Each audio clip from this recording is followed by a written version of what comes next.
उद्देश्य क्या है? तब गोपियों ने कहा, प्रभु आपने बुलाया, हम चले आए।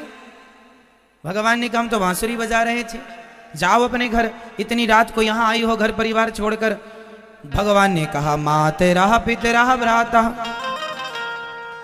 मातरः पितरः पुत्रः, पुत्रा भ्रातरः पतयश्च वः। अपने पति पुत्र परिवार को छोड़कर आई हो, तुम्हें ढूंढ रहे होंगे, जाओ। आज भगवान ने यहां नारी धर्म का वर्णन किया। दोहशीलो दुर्भगो वृद्धो जड़ो रोग्य धनो पिवा, पति स्त्रीभिर्नहातव्यो लोकेप्सो भिर्पातकी। पति कैसा भी हो, दोहशीलो दुर्भगो वृद्धो जड़ो रोग्य धनो पिवा, पति स्त्रीभिर्नहातव्यो। पति कैसा भी हो, नारी को अपने पति का त्याग नहीं करना चाहिए। ऐसा हम नहीं कहते, भागवत जी में लिखा है, रामचरितमानस में भी लिखा है।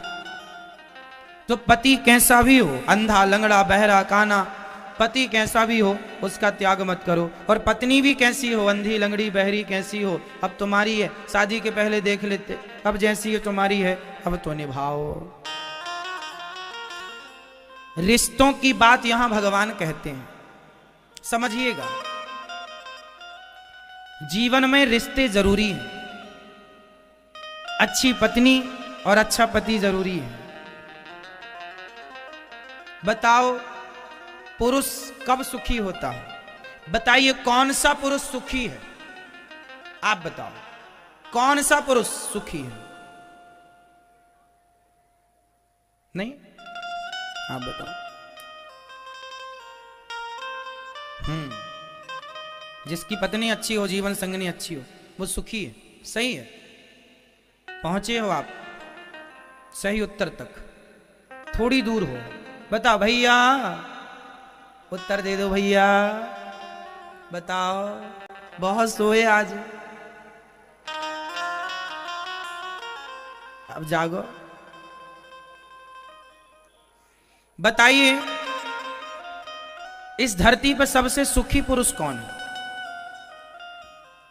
किस पुरुष को आप कह सकते हैं कि तुम बड़े सुखी हो?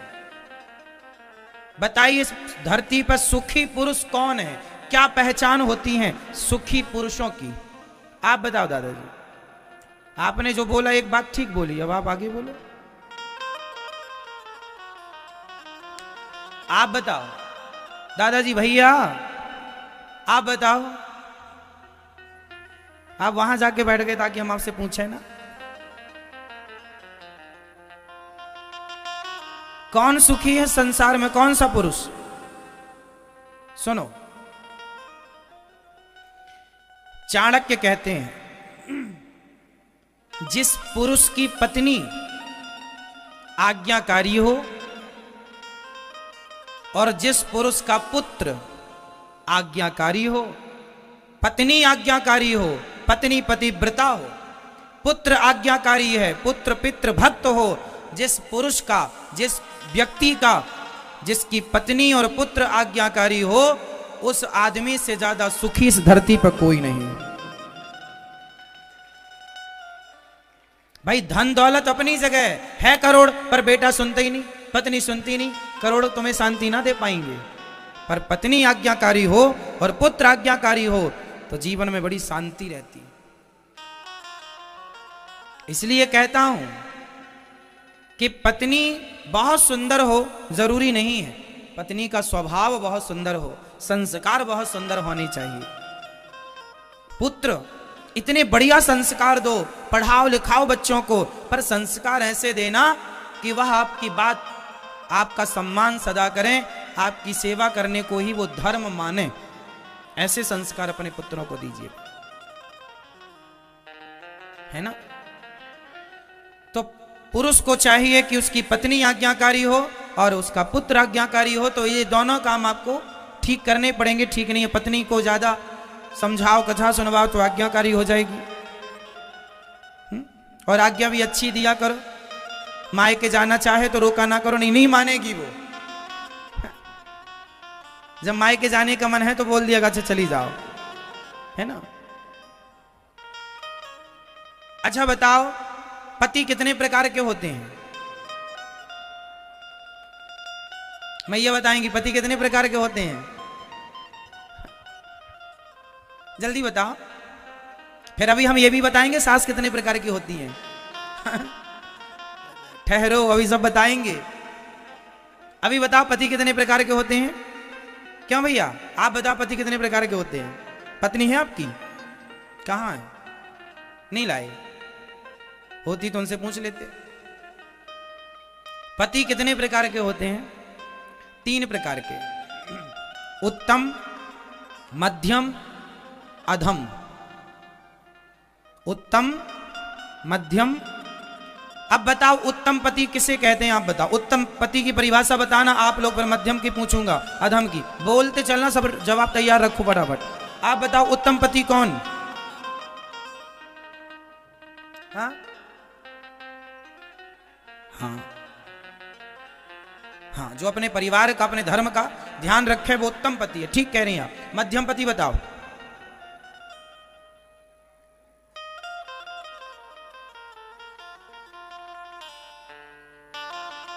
संस्कारों को मेंटेन करे वो मध्यम। अधम पति कौन होता है? मैं ये बताओ। हाँ? सुनो, जो अपनी पत्नी के अतिरिक्त सपने में भी दूसरी स्त्री का चिंतन ना करे, उत्तम पति। जो पुरुष अपनी पत्नी के सिवा सपने में दूसरी स्त्री का चिंतन ना करे, उत्तम पति। जैसे भगवान राम। मध्यम पति, जो अपनी पत्नी के साथ रहे पर पत्नी को खुश रखे, परंतु पत्नी के साथ साथ वह सपने में किसी को रखे, किसी का सपना देख ले, वो मध्यम कोटि का। जैसे किसी और के सपने आते हों, पड़ोसन इत्यादि के, वो मध्यम है। भाई आपने किसी स्त्री का शरीर से स्पर्श नहीं किया, समझिएगा, पर मन से भी स्पर्श कर लिया तो वह स्पर्श माना जाएगा। इसलिए उत्तम पुरुष और उत्तम नारी के लक्षण है कि आप सपने में भी पराये पुरुष का स्पर्श ना कीजिए, मन से भी ना कीजिए। भाई मैंने आपको टच नहीं किया, पर मन कह रहा है टच करने का, तो वो भी टच माना जाएगा। और ये उत्तम लोगों के लिए शोभा नहीं देता। भगवान राम सपने में सूपनखा आई थी, कहती थी तुम बड़े सुंदर हो, ब्याह कर लो। राम जी ने उसे मां कहकर के संबोधित किया, बहन कहकर के संबोधित किया।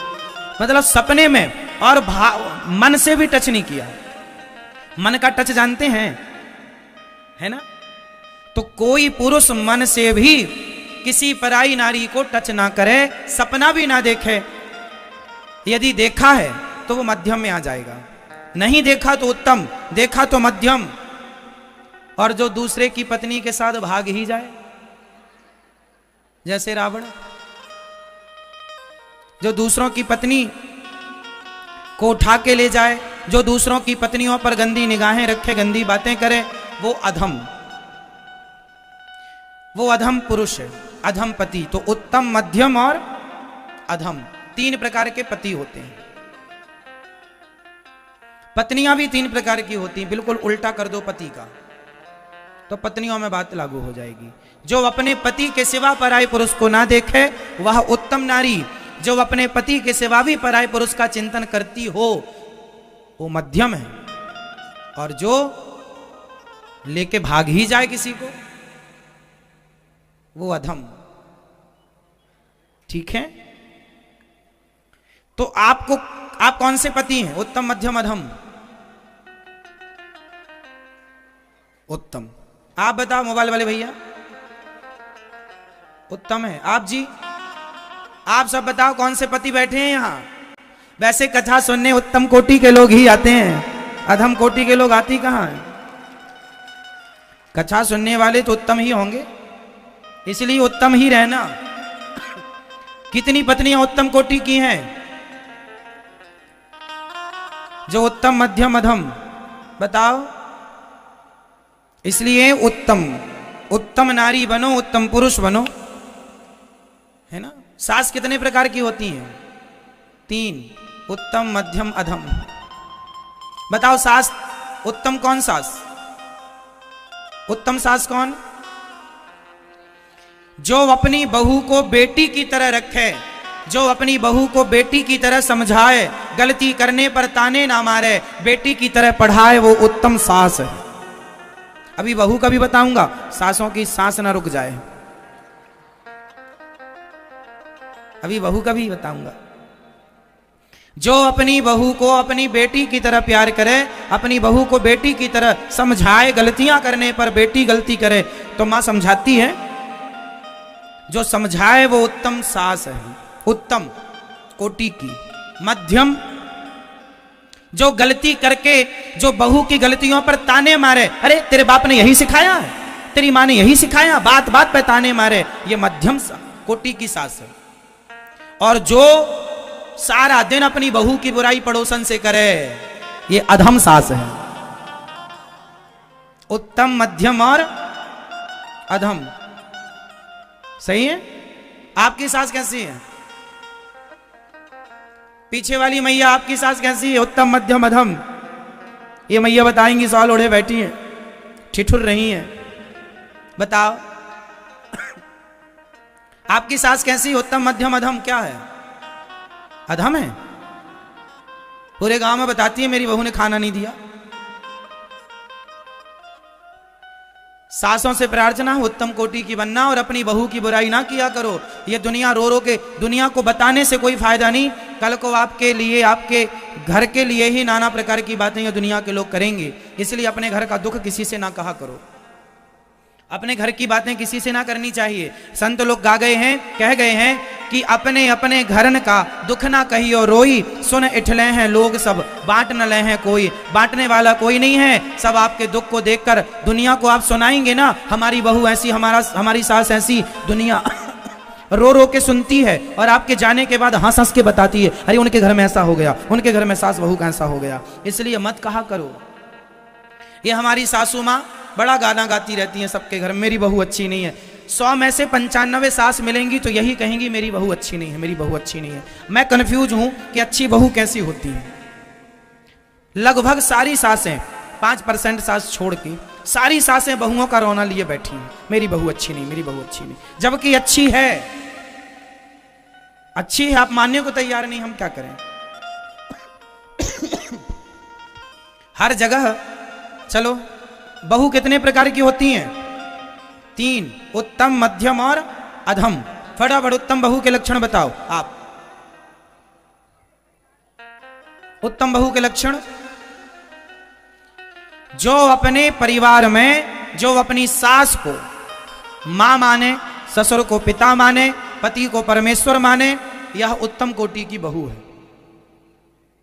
पति को क्या माने? परमेश्वर। सास को क्या माने? मां। अब सास है तो मम्मी को बार बार फोन लगाने की क्या जरूरत है? कभी बातचीत कर लो। दिन भर वहीं पंचायत चल रही है, पति का सिर चढ़ रहा है, रे दिन भर बातें करती है, इसी चक्कर में लड़ाई होती है घर में। तो उत्तम बहू वह जो अपनी सास को मां माने, ससुर को पिता माने, पति को परमेश्वर माने और ऐसे जीवन जिए, उत्तम कोटि की बहू। मध्यम कोटि की, जो अपने पति की सेवा तो करे पर अपनी सास से अपने पति को अलग करने की कोशिश करे। कई बहुएं षड्यंत्र करती रहती हैं, मैं अपने पति से अपनी माँ सास को कैसे अलग करूं। षड्यंत्र के दौरान वो अपने शर्त रख देती हैं, या अपनी माँ को रखो या हमें रखो। आज गौरी गोपाल वृद्धाश्रम में बहुत सारी माएँ ऐसी बहुओं के कारण आई, जैसी बहुओं ने कह दी अपने पति से या हमें रखो या अपनी माँ को रखो। अब बेचारा वो पति क्या करे और वो माँ क्या करे, महारानी ये है। ये सब मध्यम कोटि की बहुएं हैं, जो अपने पति से तो प्रेम करें पर अपने सास और ससुर की जिम्मेदारी को अपनी जिम्मेदारी ना माने, ये मध्यम कोटि की हैं। और अधम कोटि की बहू वो है, अधम कोटि की बहू वो है जो अपने माँ बाप को, जो अपने सास ससुर को बुढ़ापे में 2 वक्त की रोटी भी ना दे। जी रहे हैं, मर रहे हैं, वो बुढ़ापे में ना देखे, ना पति को देखने दे, ना अपने बच्चों को अपने दादी के पास जाने दे। कई बहुएं ये कहती हैं अपने बच्चों से, दादी के पास मत जाना, दादी से बात मत करना, घटिया क्वालिटी की बहुएं हैं ये, थर्ड क्वालिटी की, जो अपने दादाजी से पोते का प्यार छीन रही हैं। कई समाज में, मैं आज ही एक वीडियो देख रहा था व्हाट्सएप पे, मेरा मन हुआ था कि आपको दिखाऊं, पर मैं सोचा क्या करूं, आपको दिखाकर बता दूं। एक बूढ़ी सास थी, चलना नहीं आ रहा था, उसकी बहू ने, किसी ने वीडियो बना ली तो मैंने देख ली, आपने देखी हो व्हाट्सएप में। सास है ऐसे चल रही है, बिल्कुल पांव और हाथ भी नीचे, मतलब कमर झुक चुकी है बूढ़ी माँ की, लगभग 90 साल से पार थी, और बहू इतना बड़ा डंडा लेके आई और सड़क में सबके सामने मारा अपनी सास को, इतना मारा कि लाठी टूट गई। और इतनी बुजुर्ग थी, 90 साल की, चिल्ला रही है बेचारी, रो रही है, और बहू अपनी सास को पीट रही है। मतलब इंसानियत कहां चली गई पता नहीं। इसलिए आपसे प्रार्थना है, जो व्यवहार हम आपके साथ करेंगे वही व्यवहार वापस हमें मिलेगा, इसलिए वही व्यवहार कीजिए जो आपको अच्छा लगे, क्योंकि जो आप करेंगे भगवान वही आपको वापस देंगे, क्योंकि जो आप कर रहे हैं वो अपने लिए कर रहे हैं, किसी और के लिए नहीं, क्योंकि वो हमें मिलना है और वो मिलके रहेगा। जैसी करनी वैसी भरनी, आज किया कल पाएगा, चढ़ता सूरज धीरे धीरे ढलता है, ढल जाएगा। समझ रहे हैं? तो आपको उत्तम बहू बनना है, उत्तम पति बनना है, उत्तम पत्नी बनना है, उत्तम सास, उत्तम बहू, मतलब जहां हो, जिस रिश्ते में हो, आप वहां उत्तम बन के रहिए, मध्यम भी नहीं, गलतियां ना हो। समझ रहे हैं? उत्तम बनिए, अच्छे पिता बनो, अच्छे पुत्र बनो, अच्छे पति बनो, अच्छी पत्नी बनो, अच्छे सास बनो, अच्छे ससुर बनो, अच्छे दामाद बनो, अच्छे परिवार में अच्छे दोस्त बनो, अच्छे शिष्य बनो, अच्छे गुरु बनो, मतलब हर रिश्ता परफेक्ट। अपनी जगह अच्छे बिजनेसमैन बनो, अच्छा मतलब जहां हो अच्छे ही रहो, ठीक है? भाई को भी भाई के साथ अच्छा व्यवहार करना चाहिए। इसलिए रिश्तों को, पति पत्नी की बहुत जरूरत पड़ती है। आज समाज में देखने को मिलता है, जरा जरा सी बातों में तलाक हो जाता है, पति पत्नी में झगड़ा और लड़ाइयां हो जाती हैं। कहते हैं शीशा गलती से टूटता है, रिश्ते गलत फहमियों से टूट जाते हैं, इसलिए टूटने मत दीजिए। संत जी ने एक बात कही है कि रहीमन धागा प्रेम का, आगे आप बोलो, रहीमन धागा प्रेम का मत तोड़ो चटिकाए, टूटे से फिर ना जुड़े और जुड़े तो गांठ पड़ जाए। ये जो रिश्ते हैं ना, इन प्रेम के धागों को तोड़ना नहीं चाहिए। यदि टूट जाएं और फिर जुड़ जाएं तो जुड़ तो जाएंगे, पर एक गांठ रह जाएगी। इसलिए पति पत्नी में प्रेम हो, माता पिता में प्रेम हो, और प्रेम सबसे होता हुआ भगवान से सच्चा प्रेम हो। यही एक सच्चे अच्छे गृहस्थी की पहचान है, जो अपने परिवार का पालन पोषण करता हुआ, जिम्मेदारियां पूरी करता हुआ, अपने आप को भगवान से जो जोड़ के रखता है, वही सफल और सच्चा गृहस्थी है। जो जिम्मेदारियां पूरी करता हुआ रिश्ता भगवान से रखता है, वो सच्चा गृहस्थी है। एक आखिरी सवाल इस संदर्भ का, इस सब्जेक्ट का, सावधान। अब ये सवाल होगा 15 करोड़ के लिए। यदि आपने सही उत्तर दिया तो 15 करोड़ रुपए, 15 करोड़ का ज्ञान आपके खाते पर ट्रांसफर होगा। सवाल 15 करोड़ का सवाल रहा, ये बताइए, पति पत्नी के बीच में, पति पत्नी के रिश्ते में, गृहस्थी के इस पावन से रिश्ते में, गृहस्थी को चलाने में सबसे ज्यादा किन चीजों की जरूरत पड़ती है? ऑप्शन ये है, पति पत्नी को जीवन भर प्रेम से रहने के लिए, एक सफल गृहस्थी बनाने के लिए सबसे ज्यादा किन चीजों की जरूरत है? पहला पैसा, दूसरा प्रेम, तीसरा सहनशीलता, या चौथा झगड़ा। गृहस्थी चलाने के लिए सबसे ज्यादा जरूरी क्या है इन चारों में? प्रश्न ये है। पति पत्नी के बीच में क्या होना चाहिए? पैसा, प्यार, सहनशीलता या झगड़ा? जोर से। प्रेम आप कह रहे हैं, आप क्या कह रहे हैं? प्रेम आप क्या कह रहे हो? आप क्या कह रहे हैं? आप क्या कह रहे हैं? आप क्या कह रहे हैं? प्रेम आप क्या कह रहे हैं? सहनशीलता। पीछे की मैया क्या कह रही हैं? बस जिसने सहनशीलता कहा है उनका जवाब सही, बधाई हो, आप 15 करोड़ का ज्ञान प्राप्त कर चुके। ये 15 करोड़ का ज्ञान था। मैया चला लो मोबाइल, गूगल से पूछ रही हो, सही उत्तर ना बताएगा वो। गूगल के पास नहीं है इसका उत्तर। रिश्तों को चलाने के लिए पैसा, प्रेम बाद में हो जाएगा, पहले चाहिए सहनशीलता।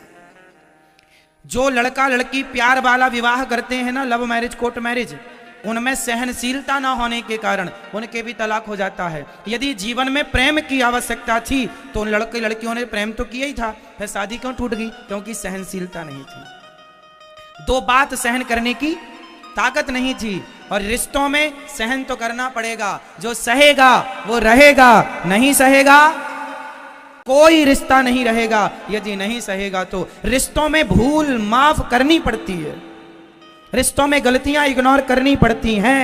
एक अच्छा मैं आपको शब्द बता रहा हूं, इग्नोर, नजरअंदाज। जीवन में इग्नोर करना सीखिए। पत्नी को समझाइए, पति को समझाइए, पुत्र को समझाइए, पर हर छोटी छोटी बात को इग्नोर करिए। माइंड पर लेंगे तो झगड़ा बढ़ेगा, इसलिए इग्नोर करिए। जो आदमी इग्नोर कर देता है वो सुखी होता है, जो चक्कर में पड़ जाता उलझ जाता मकड़ी के जाल की तरह। इसलिए पति पत्नी के बीच में सहनशीलता क्या हो, पति कुछ कहे तो सह लो और पत्नी कुछ कहे तो सह लो। एक बात बताओ, मूर्ति पत्थर की मूर्ति बनती है, छेनी और हथौड़े की चोट मूर्तिकार मारता है तो पत्थर वो चोट सहता है। यदि पत्थर चोट ना सहे तो बताओ पत्थर मूर्ति बनेगा? अरे भाई, पत्थर को भी भगवान बनने के लिए छेनी और हथौड़े की चोट सहनी पड़ती है, खानी पड़ती है। यदि बिना चोट खाए, बिना सहे पत्थर भगवान नहीं हो सकता, तो बिना सहे इंसान महान कैसे होगा? महान बनना है तो सहनशीलता बढ़ाओ, जमाने के अपमान को इग्नोर करो।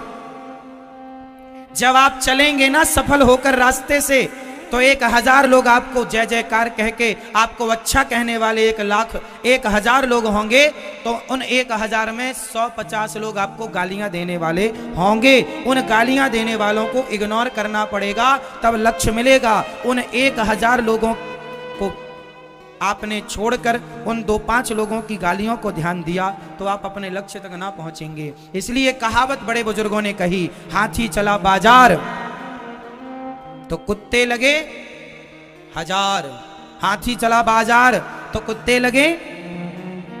बस सहनशीलता चाहिए, सहो।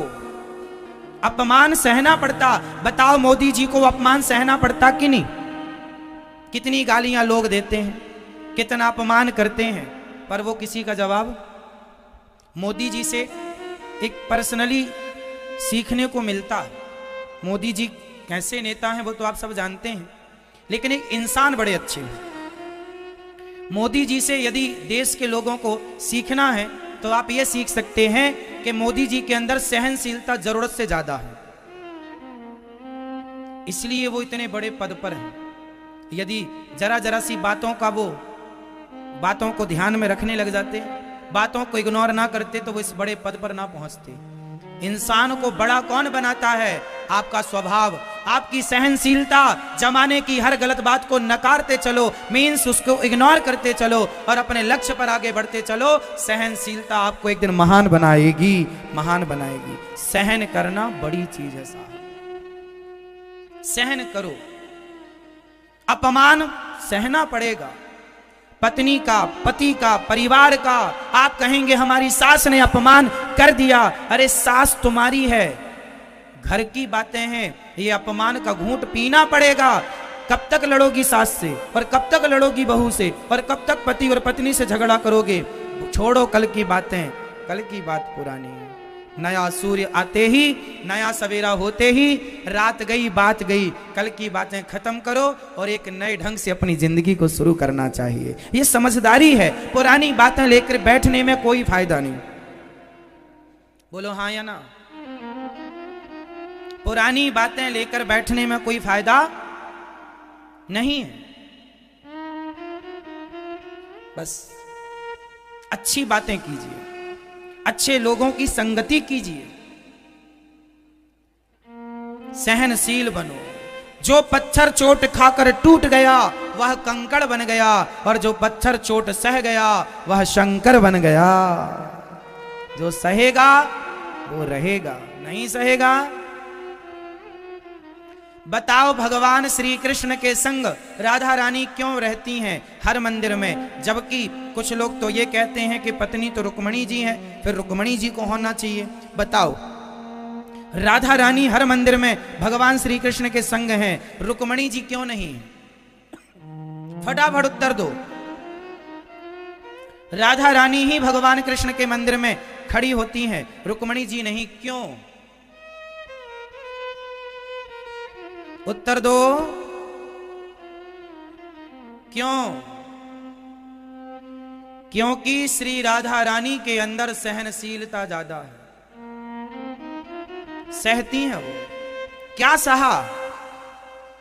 बताओ क्या सहा माता राधा रानी ने? जोर से। भगवान श्री कृष्ण का 100 वर्षों का वियोग सहा।